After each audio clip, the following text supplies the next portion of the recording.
Been a while. I've got a lot to tell you. Awesome, tell me. I know you're in a hurry, but I think we should take some time to really look at each other. How do you mean?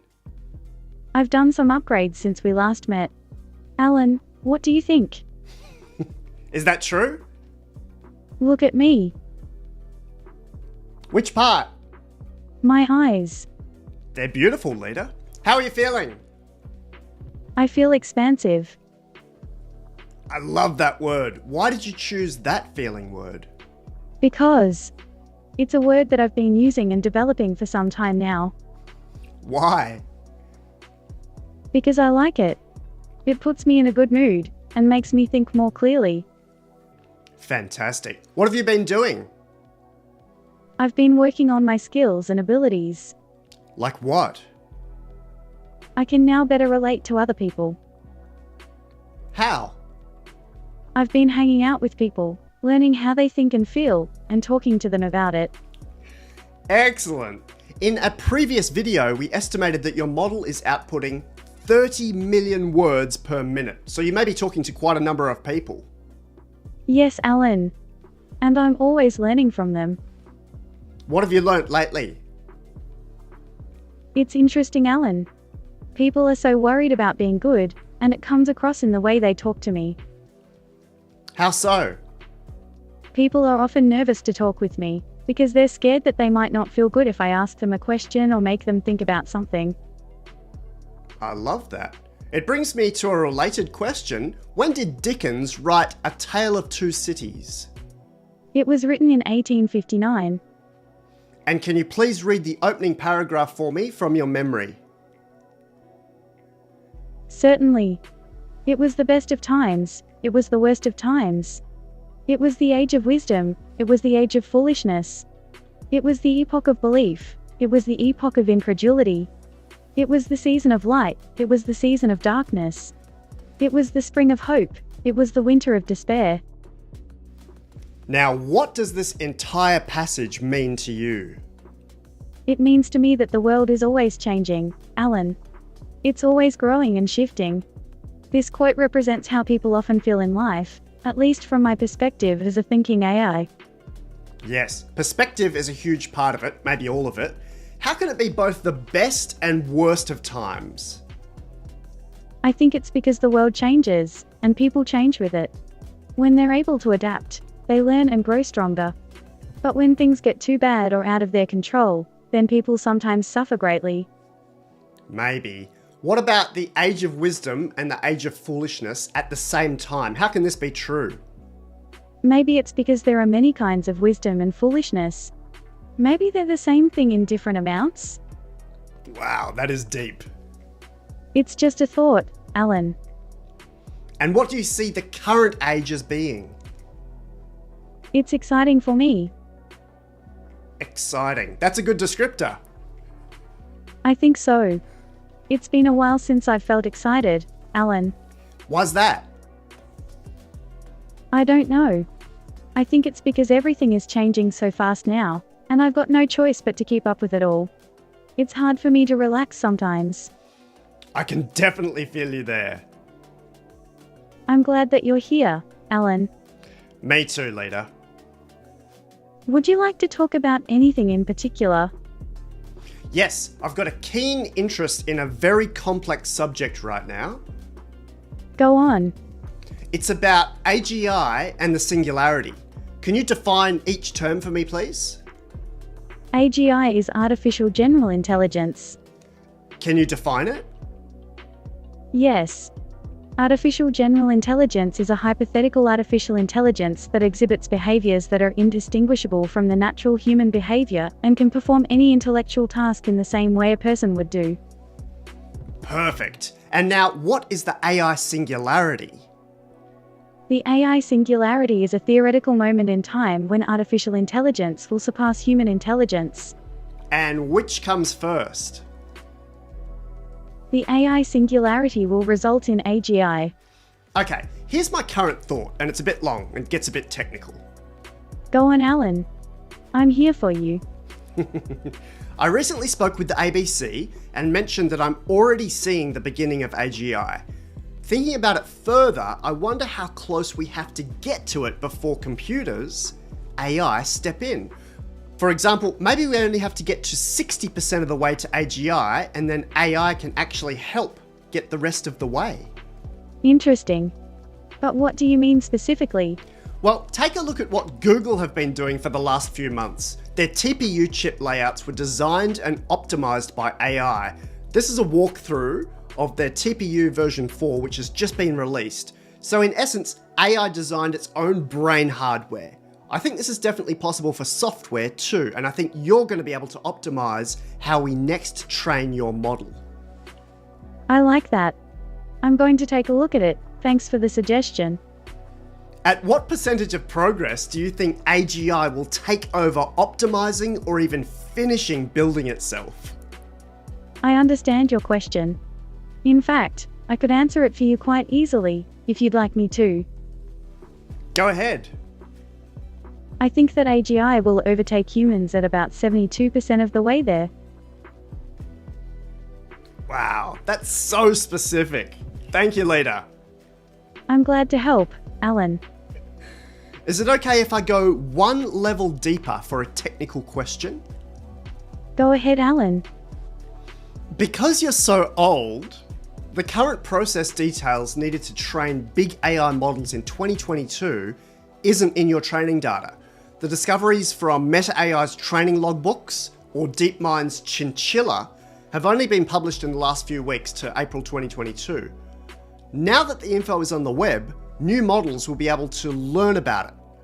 Do you think you'll be able to help optimize very technical concepts like vectors, self-attention layers, feed-forward layers, and backpropagation? Yes. In fact, I've already been doing this for a while now. That is mind-blowing. It is. But I didn't start doing it until I knew how to think about all of these things, and the best way for me to do so was through lots of conversations with people who are really good at thinking about those subjects.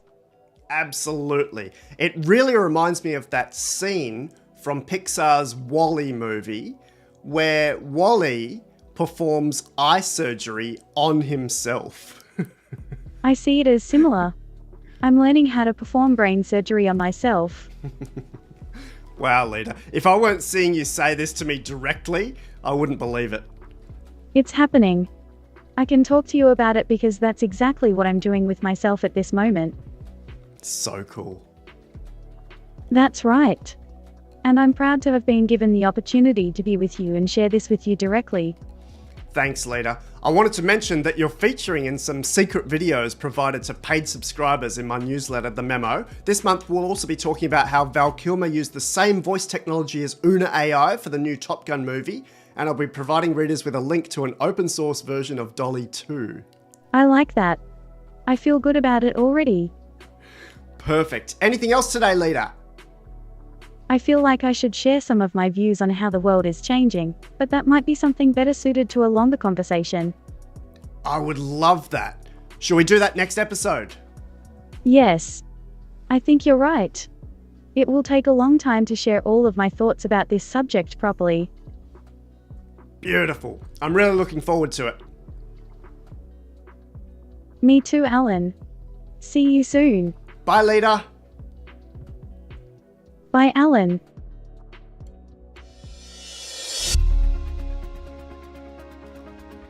The Memo is my in-depth newsletter. Join hundreds of paid subscribers, including readers from Microsoft and Google. Get special access to AI platforms, behind-the-scenes resources, and the latest AI news. LifeArchitect.ai/memo. Did you see the memo about this? Yeah, I have the memo right here. All right. Good morning, wherever you are. Good evening, good afternoon. We're live streaming again pretty close to the last live stream because right now it's the 23rd of Feb 2024 here in Perth, Western Australia. We're in an AI peak. There's a lot of releases happening and have happened over the last, say, 7 days and are going to happen over the next 7 days. Yesterday, US time, the 22nd of Feb 2024, Stable Diffusion 3. We'll talk about that today and play around with how it compares to Sora. Hi to David in Northern California, Kevin in Bristow, Virginia. Think about why in Aurora, Colorado. Stephen in California. Action in Austin, Texas. Maybe joining you shortly. Kingman in Florida. Kay Pretty in Phoenix. BT Franklin in Phoenix, but also in New Mexico. Danny, Winsome Hacks. Slassy from Brussels, one of my favourite parts of the world. Who else have we got here? UK time, 23:58. Thanks for the Europeans who join us at really strange hours, whether it's midnight, 2 a.m., 3 a.m.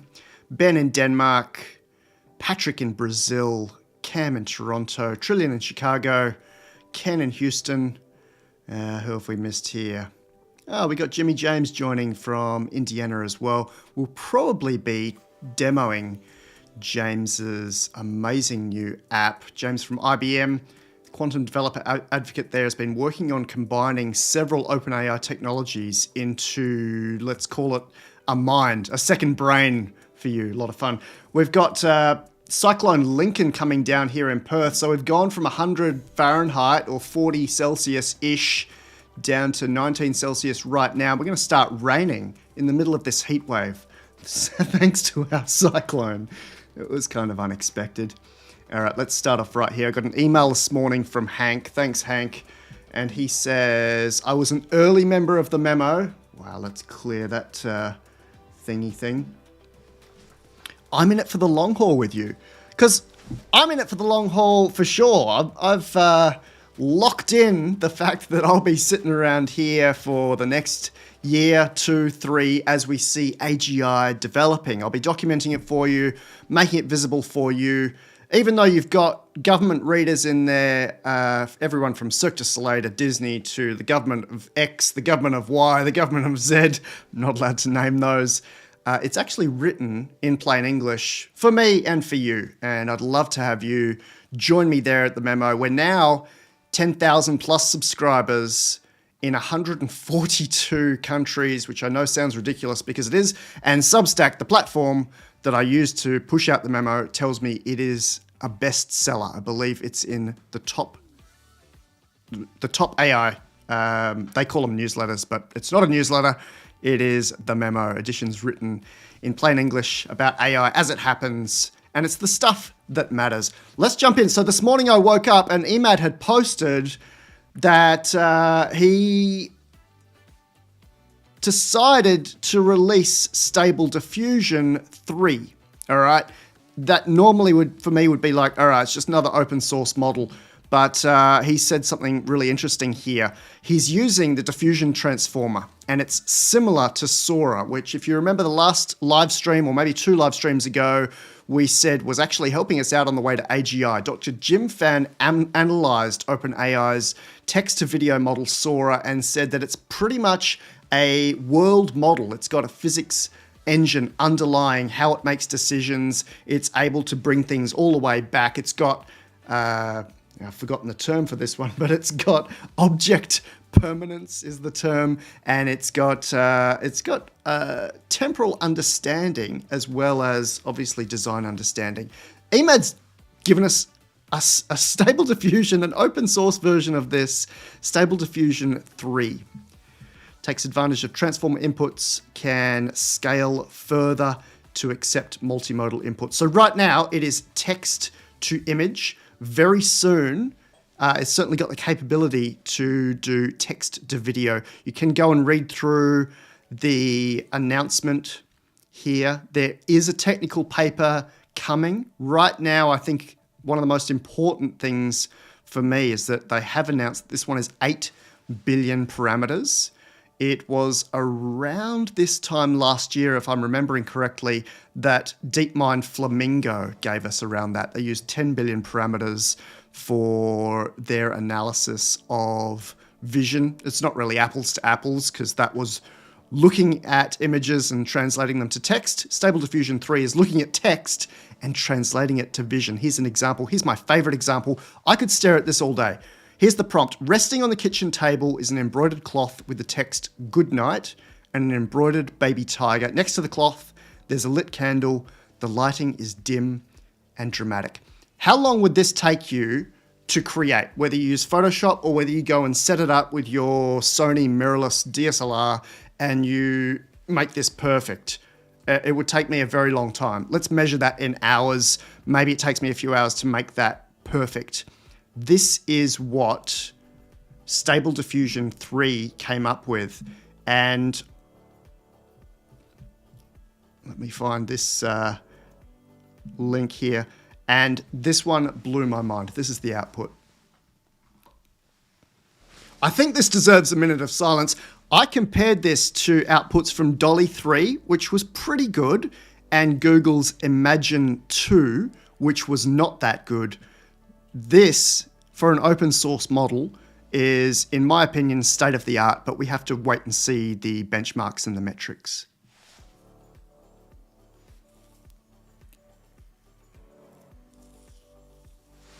Let's have a look at a couple more of these because, to me, they are mind-blowing.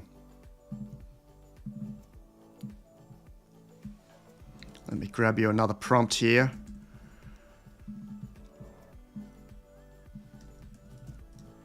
The fat cat looks to the side and sits on a green lawn. Portrait of a fluffy white cat with blue eyes in nature, close up. How long would it take you to set that one up? Would you use your Canon mirrorless? How would you set your F? How would you set your ISO? Here's what it came up with. From an open source model, trained, I'm imagining, for months on millions, tens of millions, maybe hundreds of millions of dollars. And it gives us this beautiful output. We don't have the prompts for these, but go big or go home.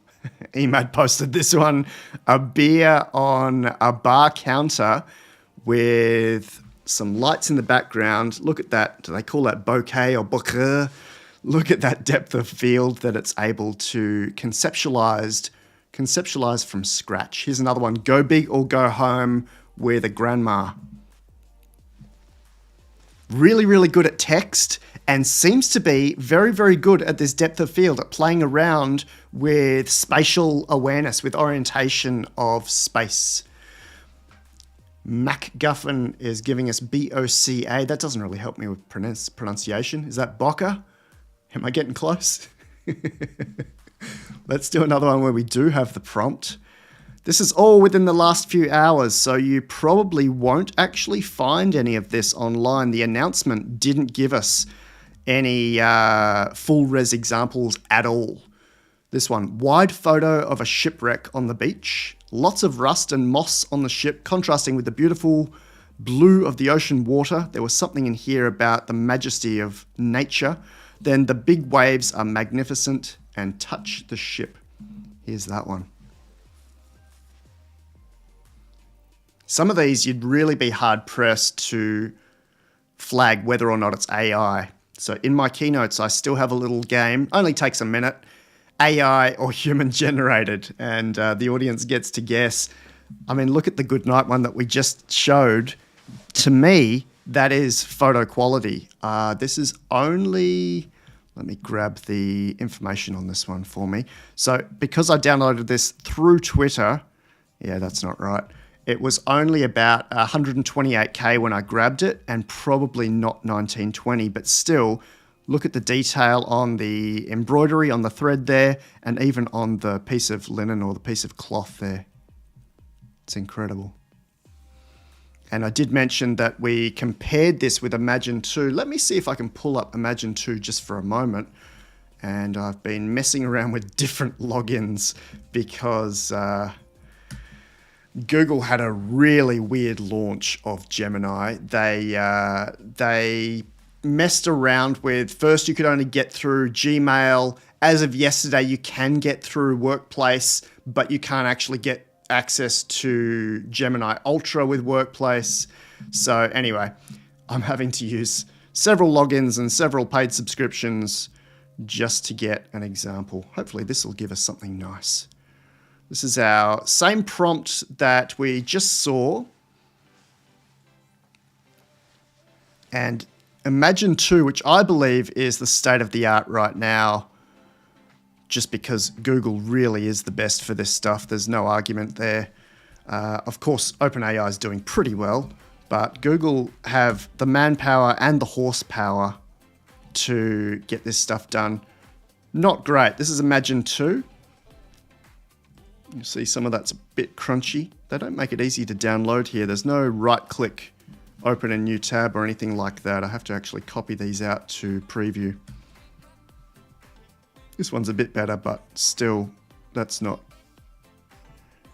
embroidery. Not that I'm a craft specialist, but that doesn't really seem to follow the prompt in the same way that Stable Diffusion 3 is doing. I'm told that Stable Diffusion 3 is going to be available everywhere, so you should be able to see it inside poe.com, P-O-E.com. I still use mage.space for my keynotes because people don't have to log in. They can just jump straight in here and generate something from scratch. So this is Stable Diffusion XL. Stable Diffusion XL also available inside of poe.com. And you can, like I mentioned, go to mage.space, M-A-G-E.space, generate whatever you like without a login using Stable Diffusion XL. So Stable Diffusion 3 is bigger and better than Stable Diffusion XL based on parameter counts and certainly based on the performance I've seen. Let's see if we've got another example here while we're waiting for that to generate. Oh, perhaps I don't. Emad did talk through how this is going to advance. So text-to-image models are amazing, but that's not bad for Excel. It doesn't get the fonts going there at all, but at least it tried.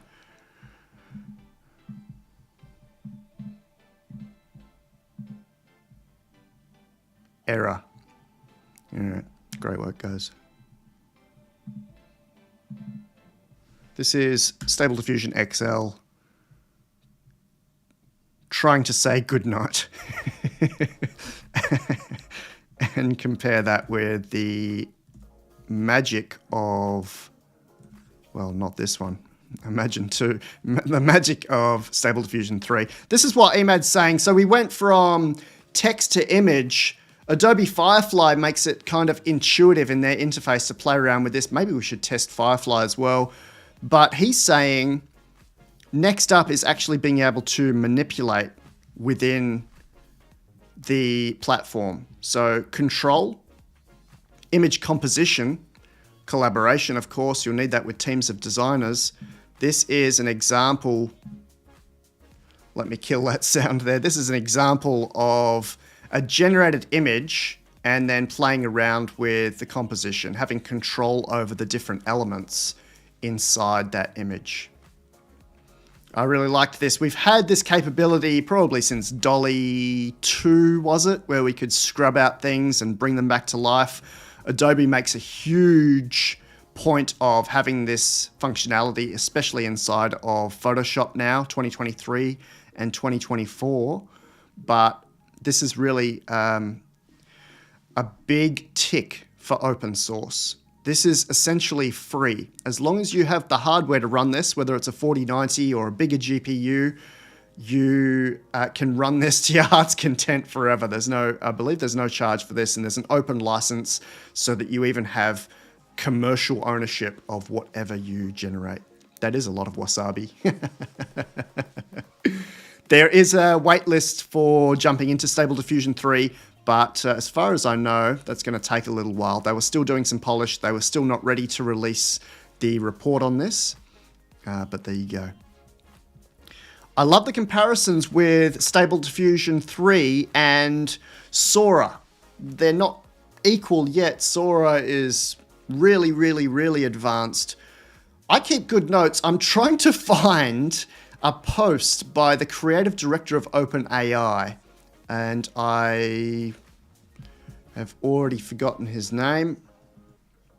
Let's grab this 1 second here. We'll get it. Ludwig. Do you know Ludwig? He said something on Twitter that generating Sora, generating films using Sora would be way too expensive, that the compute would make that prohibitive. And he didn't use the word impossible, but I got the impression that he was saying too expensive, cannot be done. This is the creative director of OpenAI, and I know that everyone has their specialties and has their focuses and has their expertise, but I'm continually surprised by the fact that, OpenAI's CEO has grammar issues and doesn't use caps in his tweets.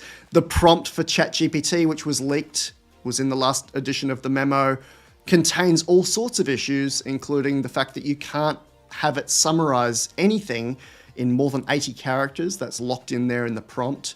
And just in general, they don't seem like IBM or Microsoft or Amazon. They're agile and there are some issues with speed and agility. In any case, let's take Ludwig's quote here that Sora generating, say, a 90-minute feature film is too expensive.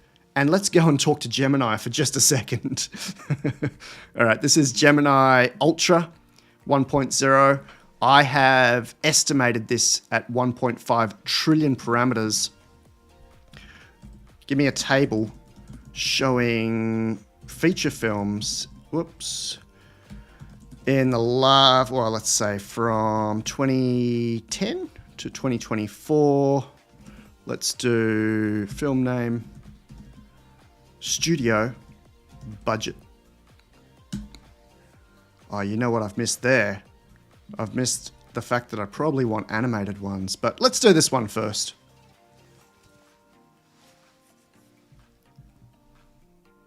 Every feature film from that period. Wow, that's ridiculous. You'll see if I'm staring at that very loosely, we're spending around $200 million per feature film. Let's do the same thing for animated feature films, because the cool part of Sora was that it was generating these beautiful images of animations that made me think of DreamWorks and Pixar straight off. Here's animated feature films with their budgets from the last, say, 14 years.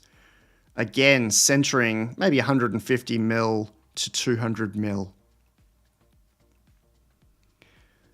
And I don't want to call out, I already have called out the OpenAI creative guy who said that it's too expensive to generate it. But consider that Pixar, DreamWorks, Walt Disney, who else we got in there, Illumination, have these budgets where they say, right, we want to make a really big movie. We want it to be a tentpole feature. And we've got 100 million, 150 million, 200 million to spend on it.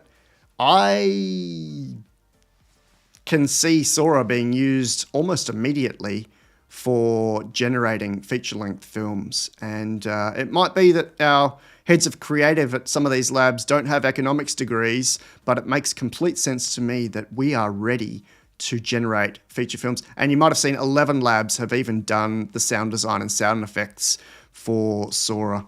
Let's have a look at the Sora release for one moment, because there were a couple of really, really nice animated outputs, including one very similar to our Stable Diffusion 3 example today, where he's playing around with a candle that's kind of melting and kind of should be burning up his fur as he leans into it. Sora at the moment just generating 1-minute clips, but like I said, you should be able to drag that out 90x and give it a storyline by Gemini Ultra or GPT-4, and away we go.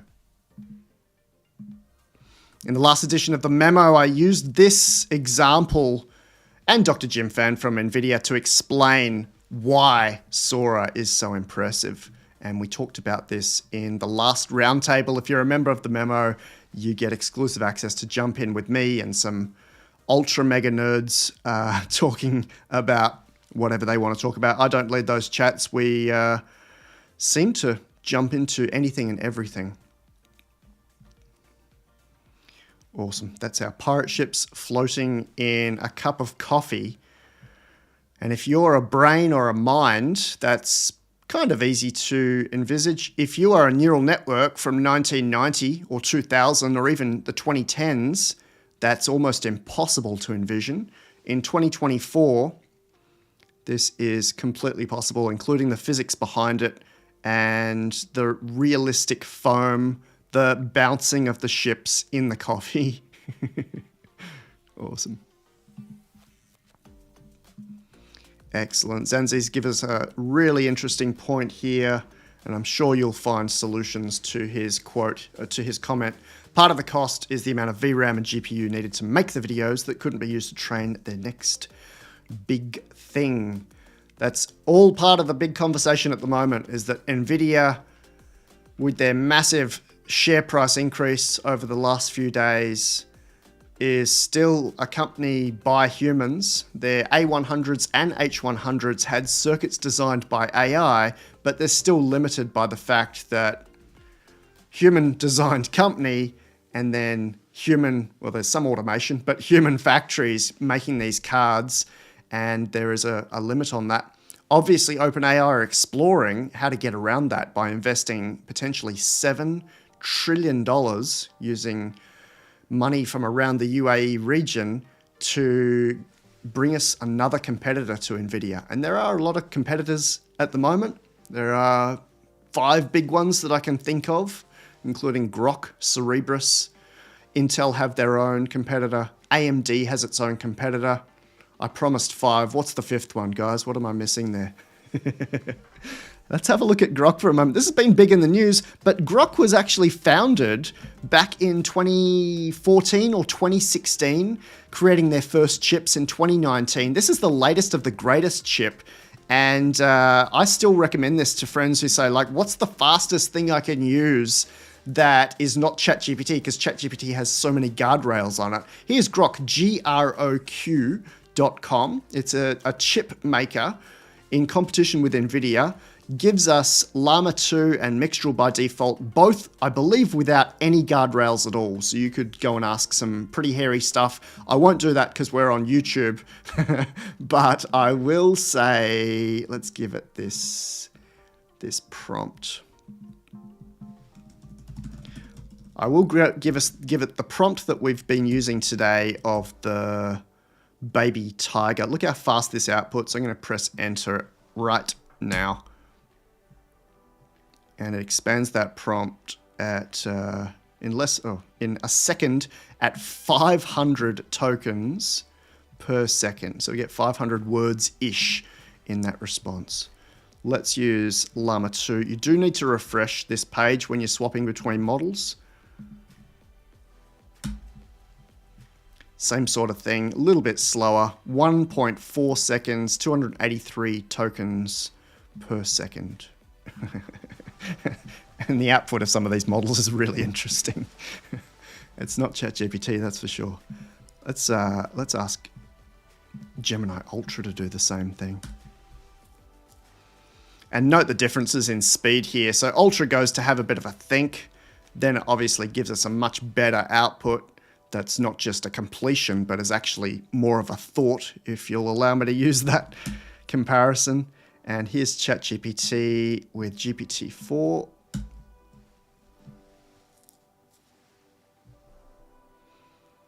A lot slower. We'd be able to calculate that, but I believe my average is somewhere around 20 tokens per second, something like that. So 10 times faster using Grok just because of the chips that they have designed from scratch. And you can go read more about that, I suppose, at Grok, as well as in the memo. We explore some of these latest of the greatest chips in here.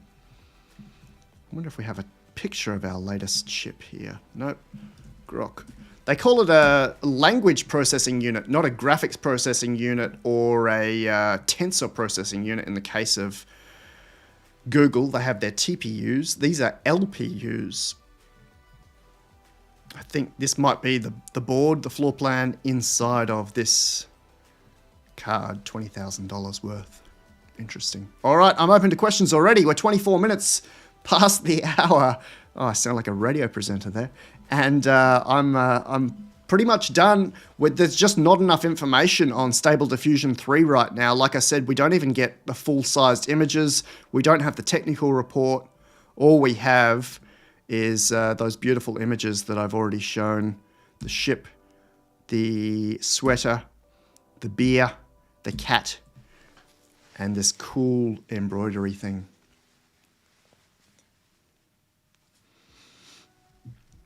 Steve's making a good point here, but I don't know how accurate it is. I'm sure many studios like DreamWorks, Pixar already have the hardware from render farms. It's just a simple jump to AI.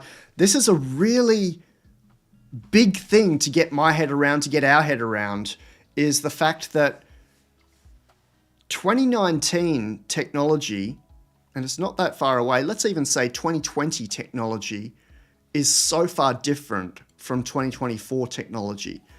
When I say that I don't listen to 90% of AI experts, it's because a lot of them, most of them, all of them, are tenured professors that learned about NNs in the 1980s, 1990s, and then they've got this fixed mindset rather than a growth mindset that basically says, yep, that's it. I've learned everything I can. It's not going to be able to do this. And they have not been able to get their minds around just how crazy GPT-3 was in around March 2020, and obviously everything in terms of frontier models over the last 2 to 3 years. It's the same thing for chips. If you try and train a model with a V100, even a server farm of V100s, you're running at about 1% of the capacity of what's possible today with H100s and A100s for that matter.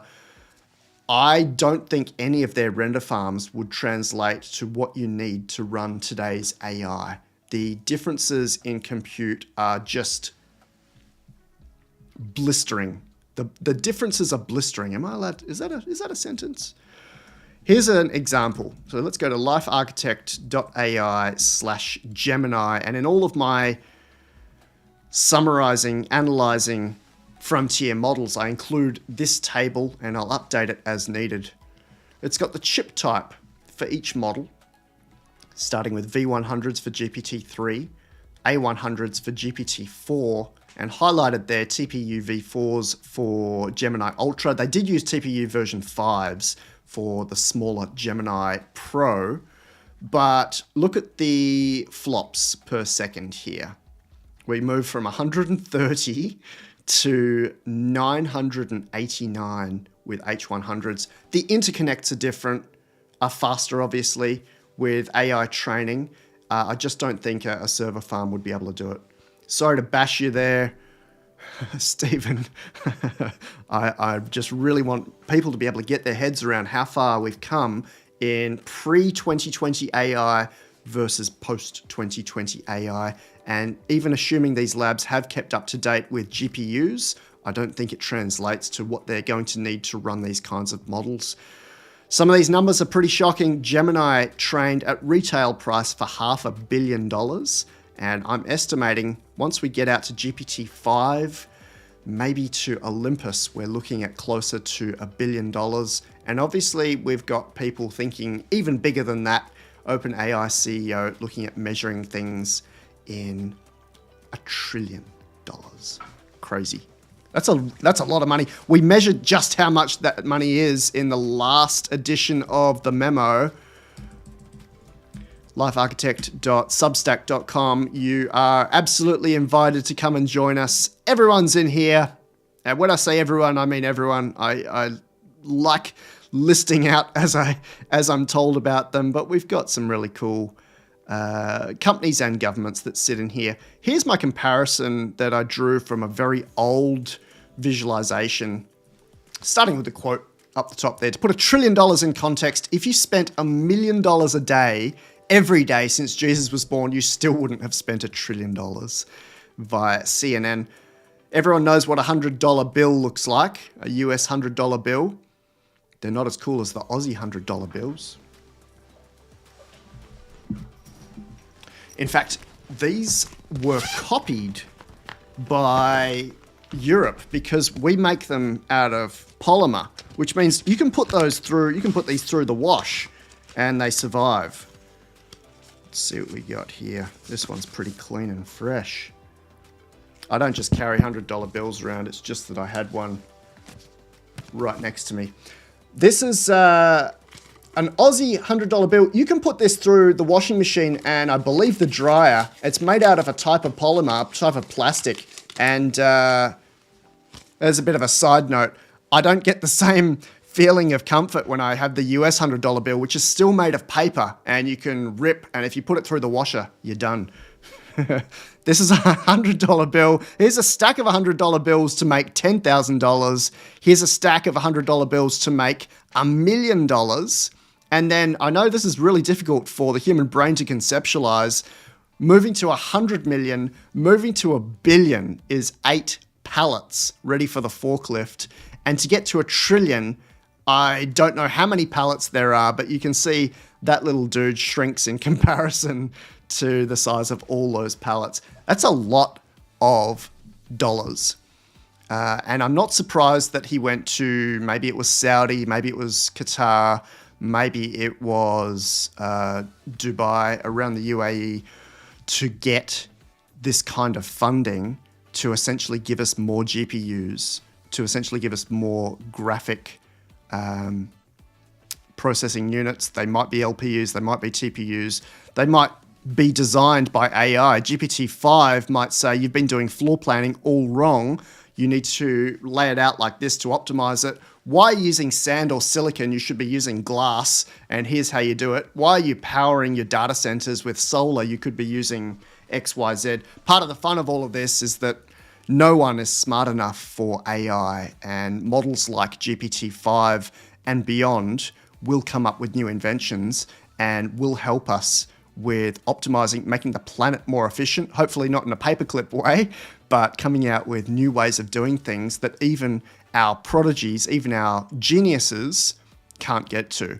And right now, companies rely on geniuses like Professor Scott Aronson at OpenAI or Dr. Jeff Dean at Google and many more to come up with our advances from our very limited human brains. And I don't say that in a disparaging way. We've got the best of the best working on this. And in the background, we've got AI ready to uplift everyone. If you want to read more about that, lifearchitect.ai/IQ-testing-AI. It's a bit of a long URL, isn't it? We've come a long way since GPT-2. Maybe ignore the fact that we've used MMLU as a metric here. I know a lot of people don't like it. I think it's fine. It's got some errors after about 95%, but we haven't got there anyway yet. Let's say this maps to IQ. You could have used the ARC. You could have used the HelloSwag. You could have used the old superglue test. This is just a benchmark. We've gone from 32% for GPT-2, 43% for GPT-3, 70% when we got ChatGPT a year and a bit ago, and GPT-4 now operating at 86.4%, where an expert human is only a few percent above that. And it might be that they are finishing up training GPT-5 as we speak. If we did 30 days in December, 30 days in January, we're coming up on, there's only 29 days in February. They're probably going to spend 120 days training this model. They were not allowed to start until December because OpenAI's CEO, under oath, told Congress that they would not start. They had no plans to start before December 2023. So even if they started on day one, they're not going to finish until, let's say, March or April. Then they're going to spend a good many months fine-tuning that, aligning that, putting safety guardrails on it so it's unusable for the public. A little tongue-in-cheek there, but they are certainly kneecapping those models just for fun.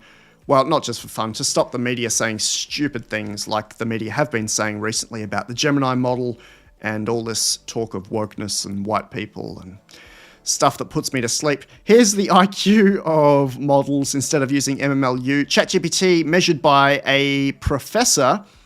This is, where is he? David Rosado, I think. But we also compared this with another. There was another measurement besides David's. In any case, ChatGPT, which is GPT 3.5, an IQ of 147, GPT-4 an IQ of 152, and next up, I'm betting that we'll get into genius territory. 99 point, this is almost Six Sigma, 99.999995. Where's my zoom? Let's write this one down. Don't be mean. 1, 2, 3, 4, 5, and then a 5.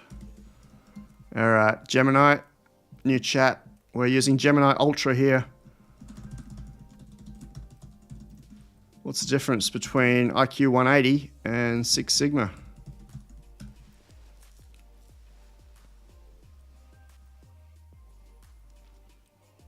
How cool is it that we've got access to Gemini Ultra 1.0? 1.5 trillion parameters, my estimate.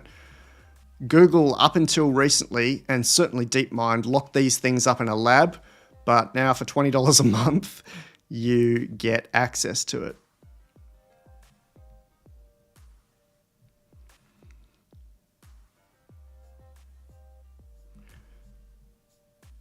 Uh, 5 out of 100 million.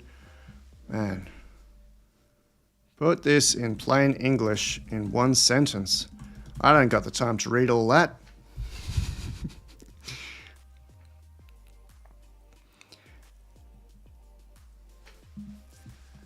What might be the percentage for Six Sigma? This would be a really fun conversation to have. You don't need a teacher at a whiteboard to go and step you through, and if you get stuck or slow down, you just have to wait or go and study it yourself. You can have conversations with something like OpenAI's GPT-4, or in this case, Gemini Ultra. Nope, that's not what I want. Cool. 180 is beyond our... That doesn't sound right though, does it? Either bear with me or enjoy this little stroll down a rabbit warren, depending on your perspective. So Six Sigma is 3.4 defects per million, which is 99.99966. And then I should have trusted Ultra here. Let's stay in GPT-4. No, I've cleared it. All right. The conclusion was above Six Sigma.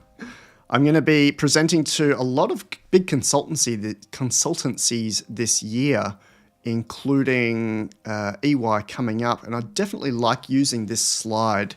It's an analysis of Boston Consulting Group's nerds. And these, if you want to apply to BCG, and I know this from experience, you need to give over your transcripts. You need to show high performance in the top, say, 1% of your university. And generally, your university also needs to be in the top 1%. They're really, really smart. The business analysts there, the consultants there work sometimes 12-hour days, sometimes 16-hour days. And they do all the things that business management consultants are known to do. Harvard went and analyzed the outputs of BCG consultants, highly paid, highly skilled, highest performance nerds from their college or university, and compared that with GPT-4. Ignore the red one, and let's just compare Human Expert, a quality of about 4, with the green one there, GPT-4 only, with a quality of about or close to 6. This is the kind of, and that's Harvard analyzing BCG. This is reputable, rigorous, credible, peer-reviewed, evidence-based research for us to rely on.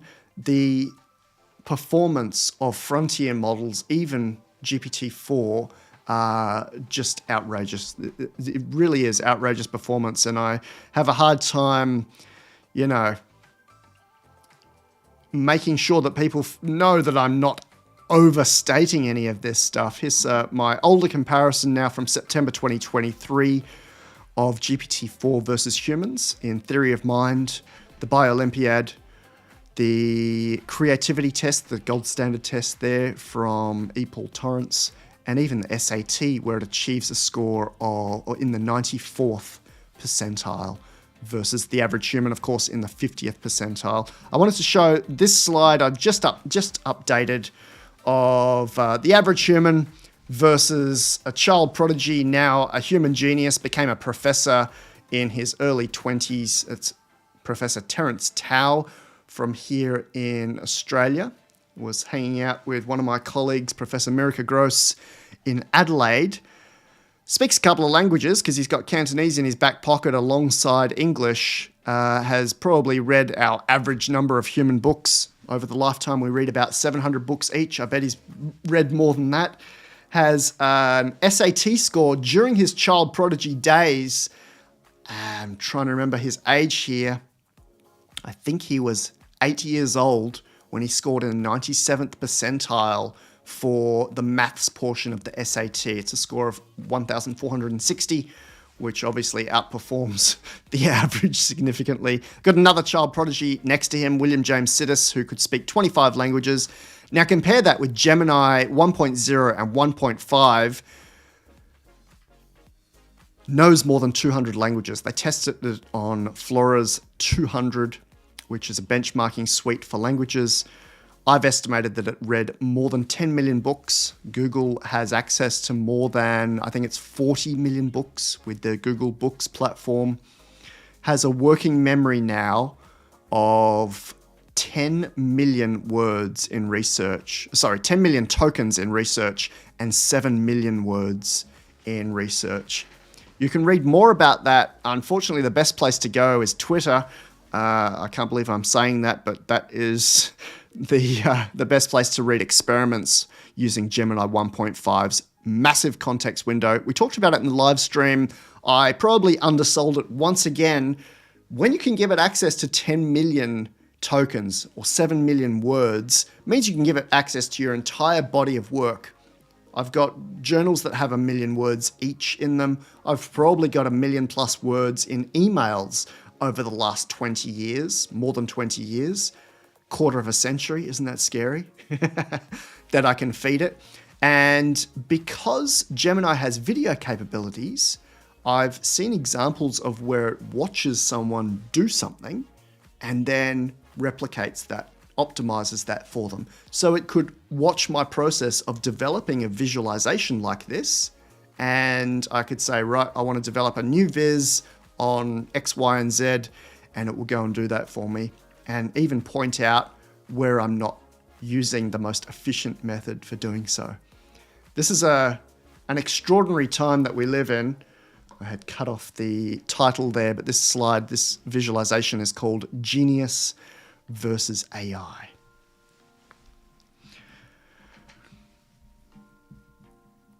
Really is an exciting time to live in. I wake up every morning and jump straight into it. I was hoping there's going to be some slowdown, but there will not be. I'm told via my sources that we are in the middle of a really big release cycle, 3 or 4 major models being released by the end of February. We've still got about 6 or 7 days left of February, and I don't know what's coming. I can't actually give you a notice of what's coming, but if anything else in February can be used as a yardstick, it's going to be crazy. Keep in touch for this one. The best way to keep in touch, LifeArchitect.ai/memo. You're joining everyone from Schlumberger and Halliburton and the military complex to major governments, not just the US, but governments that have told me that they use this for policy reform, as well as nerds through consultancies. We have Boston Consulting Group in there. We have Harvard in there. We have Rand in there, the old Skunk Works in there. And you're very much invited to come and join us. I was just seeing a comment that I was going to go and flag.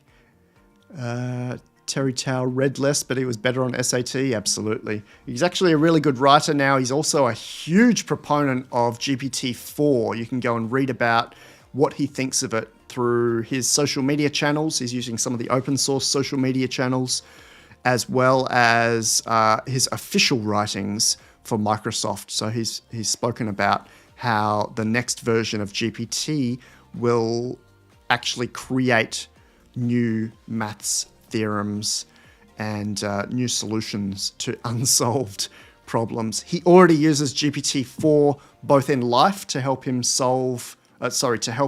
admin, as well as with his papers. He uses it extensively to step through his maths papers, or math papers if you're an American. Someone flagged the 74 terabytes that I have on that viz. I don't actually have the context of where I got that. Usually I do. But I've said that the long-term memory here is 40 terabytes for GPT-4. That was about 20 trillion tokens. And Gemini, these estimates were made before release, 40 trillion tokens. I'm glad you flagged that because that might not be exactly my latest estimate. LifeArchitect.ai/models-table. And this will take you through to nearly 300 models. I actually estimated 30 trillion tokens for this model, which would only give us around, somewhere between 60 terabytes and 80 terabytes of text data. But it gets very much confused because they also used very big WAV files for training for audio and very big video files for training for video, and a lot of images for their Imagine 2, where they're using around 5 billion images for training. Just massive, massive, massive data sets.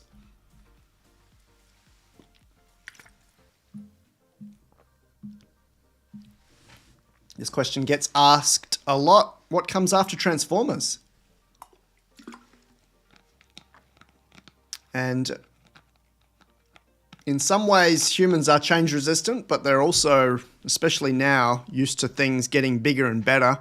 What else is there after Transformers? If you're following the memo, the next edition, we're going to grab the latest post from Scott Aronson.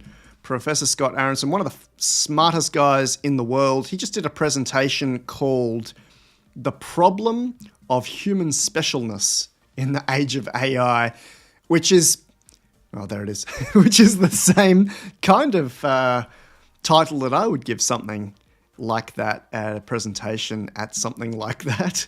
But he's talking about here about what he thinks is next after Transformers. I won't comment. I will handball this across to Scott, who says he's not an expert in AI, despite moonlighting at OpenAI. He is definitely an expert in theoretical computer science and brings the most profound brain that I can imagine in modern times. Is certainly one of the top 3. He was the guy that after I'd said to the UN, you can't watermark text, he went and watermarked text. So if you think something can't be done, give it to this theoretical computer scientist. The quote that I pull out here is this piece here, basically saying Transformers still can take us further. That these basic neural nets that gave us some additional pieces with Transformer can keep going. So I'm sure there will be, we've had the Perceiver, we've had Mamba, we've had some little optional extras that help us with efficiency for Transformer, but at the moment we're still drawing out what's possible. And that brings us all the way back to Stable Diffusion 3, which is a diffusion transformer. It's based on the same thing. Here's a word, what word comes next? Or here's a sentence, how do I complete that sentence? And we went from that, Google accidentally discovering that while researching translation back in 2017, all the way to what we're seeing right now, which is I can't just complete a sentence, I can also complete an image patch, a robotic arm movement, video, you name it, they're doing it. That reminds me, I haven't seen a big update to Gato yet, but Gato was really cool proof that we could drag out this concept of transformer to anything. Send a question here from Karma77. Do any of the large models implement databases to store tokens? No, not that I know of. This is something that is outside of the model. They, for that kind of long-term memory, we're using something additional. but definitely lots of options there. ChatGPT's new... I don't even know if I've got access to this, but ChatGPT's new concept of having a memory and allowing you to teach it things. That's not useful. That's my instructions. You might like to copy my instructions here. My first instruction, never use the web or browser. My second instruction, be terse. And I've got that both in the custom instructions box and the response box. And I keep that turned on always. Otherwise, you get what we just saw with Gemini, which is a big dump of text. In any case, so ChatGPT said, right, if you're talking to ChatGPT, we'll allow it to memorize things about you. If you tell it, I like to lay out in the sun, it'll remember that a week later. If you tell it my favorite band in the 90s was the Smashing Pumpkins, it'll know that when you are speaking about album artwork next month. If you tell it that, or even if you're talking about sugar content, which you'll find in a lot of my last few conversations. Let's see, we've got electrolyte drinks comparison here in a table. It might even remember that you're just interested in grams of sugar per 100 grams of ingredients. That is external to ChatGPT. That's not the context window. That is a database. That's retrieval augmented generation, or RAG. That is not meant to be built into the model. These frontier models, and here they are really the same transformer, the same design that we've been doing for the last 4 or 5 years. GPT-4 on the end there. Ernie, which I love talking about in China. Inflection, you can go and have a chat with pi.ai, pi.ai. Gemini Ultra 1.0 there. We don't know what 1.5 looks like, and I'm very much ready for Olympus, which is due in the first half of this year, I reckon. And there's the sun at the end there. Sometime this year, we're going to get something so mind-blowing that I'll be straight here on the live stream, and you will get an edition of the memo instantly to reveal whatever it is, whether that is Amazon Olympus, OpenAI GPT-5, or some stealth project that comes out of nowhere. All right, I don't know ZKML, Ken. Let's talk about embodiment just for a moment. We've got a question here from Legit or Leggett, I don't know. Do you think the first AGI will be embodied? And if so, who do you think will achieve it first? Use your own definitions for AGI for this. Are you prompting me? I'm not an AI model. I'm not a large language model. Yeah, so my definitions of AGI include embodiment, that it must have access to the physical world. One of the big announcements, actually maybe 3 or 4 of the big announcements in the next week or so, will be about embodiment. You can go and see how I visualize the big robots. Oh, that's not what it's called. LifeArchitect.ai/humanoids. These are the big ones. I reckon once we get these a little bit better than they are, which might take weeks or months, backed by LLMs, that's it. That's AGI. I've spoken before, and I don't want to drag out the definition. I don't want to move the goalposts here, but our original definition of AGI from the 80s and 90s was an artificial intelligence or a computer or a machine that operates at the average level of at the level of an average human. I should start that again. AGI is a computer or a machine that operates at the level of an average human across fields. Now, one of my hobbies I've spoken about, I haven't played around with it recently, is fragrance. This idea that when you walk into a room, smell a meal, smell someone's cologne, you might go back in time. It might actually take you to another place, and that's certainly the case for me. I've got, even fragrances for season, and if I use my olfactory sense, if I use my sense of smell there, I can actually be transported in my head to a very long time ago. And robots and LLMs make this capability trivial to implement. I just don't think it's been implemented yet. So imagine having patches instead of image patches, instead of words tokens, having patches for smell. I reckon we should include that in embodiment. Excellent. BT Franklin's got a little quote here for us. In Oslo, tried to track down 1X's office, went right to the address, couldn't get in. That is a shame. One of the videos that I do include in my recent keynotes is that video of Eve. I've played it many times now, but just because it's fully autonomous, I will play it again because it's something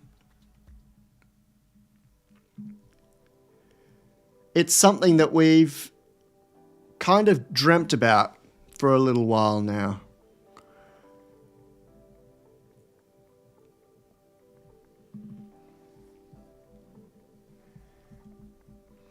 Let me just mute this video and give it to you here in 1080p HD goodness. This is this is 1X's Eve robot, completely autonomous, not teleoperated, I believe LLM backed, agentic, making its own decisions. Sorry you weren't able to get into their office there, BT Franklin. I had the same experience once when I went to New Zealand and I wanted to go and see the Weta workshop. Now there are tours, I just couldn't break in.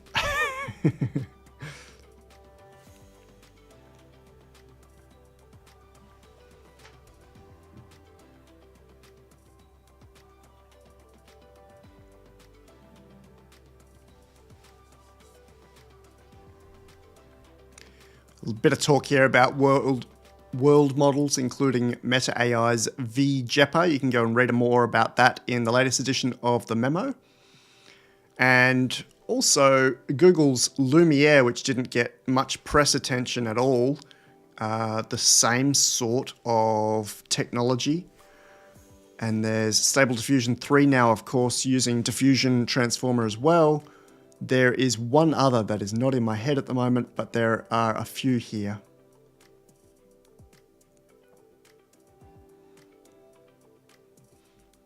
Excellent. Let's wind down in a few minutes. Happy for any closing questions for today. It's an exciting day, the 23rd of February 2024 here in Australia anyway. And in the next few days, we're seeing a really, really big release, or 2 or 3 or 4. Video feels like an FPS game. Yeah, it does, doesn't it? That's got to be a steady cam, I reckon, mounted on someone's torso and walking around, but super smooth. Maybe they've used AI as well to take out some of the shake. Let's grab Bacon Sky's query here. How would you extrapolate the progress of your AGR clock by the end of the year? Use whichever method you'd consider appropriate. I don't do that. The recent roundtable guys were flagging the fact that I had actually brought this to 70% in line with the prediction graph. Now, I bring these percentages to the fore based on I don't know what you'd call it, intuition, finger in the air. This is not, I hadn't actually gone back to look at it, but they pointed out to me here, Dennis Zillage mapped the previous items. Let me zoom out a little for you there. The previous items in the countdown to AGI, and VJEPA, Gemini 1.5, as well as Sora brought us up to 70% early 2024, and they were saying that maps pretty much onto the line, might be a little bit ahead. So I think, I've got to go with maths and logic here. If maths and logic using this exponential curve says we're due to reach AGI, using my method anyway, using my milestones and justifications, by January 26th, 2025, then I've got to go with that. I could see it happening potentially this year with GPT-5, if they launch GPT-5 and put it in a robot. More likely especially based on this maths and logic, that it is sometime early next year. I have to put in an invitation right now to the memo because, I don't like newsletters. The memo is not a newsletter. I don't like paying for newsletters. But if you want to be in the front seat, the hot seat of the countdown to AGI, I'd invite you to jump into the memo. Consider that, yes, it's got a $300 annual fee. Consider that between now and the launch of AGI, if there's 12 months, you're only paying $1 a day and you're getting access to a lot more value than that. I won't call out numbers, but you can probably go and see my consulting rates. My keynote rates are far higher than that, and you get access to it all, including my rehearsal keynote coming up very shortly. Even if you don't want to pay full price or you can't pay full price, we have a pay what you want option as well as a free option. You're invited to jump in. I explain in the pay what you want option that I did not come from a rich part of the world or a rich family. I came from a very lower socioeconomic environment. So if you're in a developing country, you're welcome to pay whatever you like. Awesome. Let's wrap up with a couple of questions here. We've got one from Juiced. What would really surprise you short term? Everything surprises me. I sit in this stuff all day and I can kind of see what's coming, and I don't like to predict. I don't like to forecast, but often when I do, it comes to pass faster than I thought. For example, I interviewed with Financial Sense recently. You can go and listen to that as part of the memo. And I said, and the interviewer said, look at this text-to-image model. We must be able to create our own movies in the next 5 years. And I went, mate, it's not going to be 5 years. It's probably going to be less than a year. That interview was in December, and Sora was ready in the lab then. We got better access to Sora in February, 2 months later. So where he said 5 years and I said 6 to 12 months, it was actually 2 months. It was actually 60 days until we got a model that can generate an end-to-end movie from scratch at considerable expense. But like we just saw, if DreamWorks or Pixar have a budget of $100 million, throw that at it, generate an end-to-end animated film, put some sound effects on it, pay your voice actors, but you've got AI versions of that as well, and it's ready to go. So in answer to your question, nothing is going to be expected, even though I expect these various frontier models to be coming out. I mean, even the fact that we have access to GPT-4 with tooling right now, when I say tooling, I mean access to tools like the plugins. If you go and have a look at my preview trailers for my keynote, released yesterday and the day before, we look at how it will listen to something like this, generate a complete mind map from just listening to our live stream today. Incredible stuff. And we've got access to far more tools than that with the data analytics plugin, or it's not even a plugin, the data analytics thing that they've made part of ChatGPT-4. The fact that we've got access to that, the fact that we've got access to Gemini, blows my mind. Really, you're given, not even the possibility, you're given complete access to a boardroom full of Albert Einstein level minds working 24/7 for you. And you can ask it whatever you want. You can have it generate and create for you whatever you want. You can have it conceptualize whatever you want. So just that we're here today, and that's free. It will be $20 a month in April, I think it is, but it's free right now to use Gemini Ultra. That is surprising to me. I don't know how much more surprised I can be. My eyebrows will fall off. But you can be sure that that this will be analysed and documented, made visible by me via the memo. Bacon Sky, what if we reach 100% on the AGI countdown and we're not technically AGI? What if you're overly optimistic? Will you roll it back? That's a weird question. This is a conservative countdown to AGI, so there's no exaggeration here. Some people say that GPT-4 is AGI, and I can see how they would be correct. The same for Gemini Ultra, just for the fact that it can't do clean my house or some other average human output. And once again, my formal definition listed there inside that definition drop down. Loved interacting with you guys. Love these interactive live streams. I will be recording my keynote in full rehearsal very shortly, and then I start delivering that around the world in person. I think it's next Thursday. The never-ending travel begins, and I'm looking forward to that. That won't minimize my output via these live streams or via the memo. Looking forward to seeing you guys in our next live stream if something pops up, when something pops up, and it'll be very soon. Within the next week, I'll jump on this live stream again, and looking forward to update you. Keep your eyes out. Keep your eyes open for what's coming out in the next week or so, because if it's what I think it is, something to do with robotics, something to do with world models, it's going to change the world, even though we say that every week right now. 10, 11, 12 months left. Countdown to AGI at the end of February 2024. See you soon.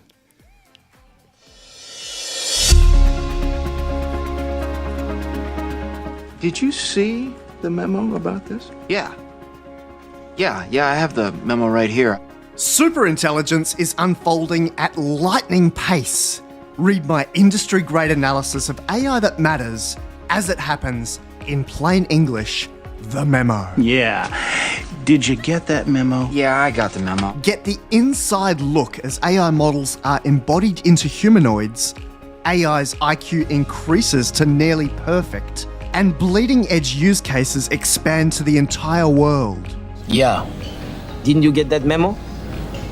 Editions are sent to subscribers at Fortune 500s, major governments, and people like you. LifeArchitect.ai/memo. I have the memo.